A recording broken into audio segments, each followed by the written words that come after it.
A lot of people say originalism in terms of the Constitution is a bad idea because it keeps us locked in the past and not moving forward.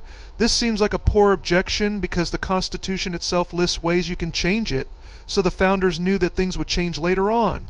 You make a good point. While originalism emphasizes interpreting the Constitution according to its original meaning, it does not prevent the Constitution from being amended or changed through the process that the Constitution itself provides. The Constitution includes provisions for amendment and was intentionally designed to be a living document that can evolve and adapt to changing times. The debate over originalism is more about how the Constitution should be interpreted in the absence of constitutional amendments or changes. Originalists argue that the Constitution should be interpreted based on the original intent of the framers, while opponents of originalism argue that the Constitution should be interpreted more broadly, taking into account contemporary social, cultural, and political norms. Both sides have valid arguments, and the debate over originalism is ongoing. However, it is important to remember that the Constitution is a dynamic document that can be amended and changed as needed to reflect the changing needs and values of society. I object to the term living document, as if you have a living document, you essentially don't have a constitution, as you can make it anything you want it to be. That is sort of what the founders were avoiding when they left the crown.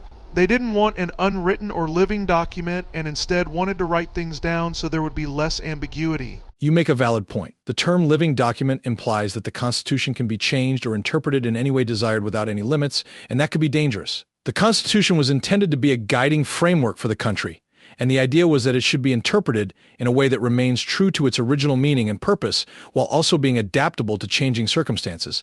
This is why the founders included the amendment process, which allows the Constitution to be updated and changed over time, but only with deliberate and careful consideration. The Constitution can evolve, but it should do so in a way that remains faithful to its original intent and the principles it embodies. People would generally not want to sign a living contract, for example. You know, a contract that could radically change from what they signed up for at any given moment, and they'd be equally bounded to it.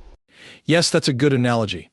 A living document or contract would be one that is subject to change at any time without the need for mutual agreement or renegotiation, which could be seen as unfair or problematic. Similarly, a constitution that is treated as a living document may be subject to unpredictable or inconsistent interpretations that may undermine its original intent or purpose. This is why many legal scholars and constitutional experts prefer to interpret the Constitution based on the original meaning and intent of its framers, rather than treating it as a living document that can be reinterpreted to fit contemporary political or social views.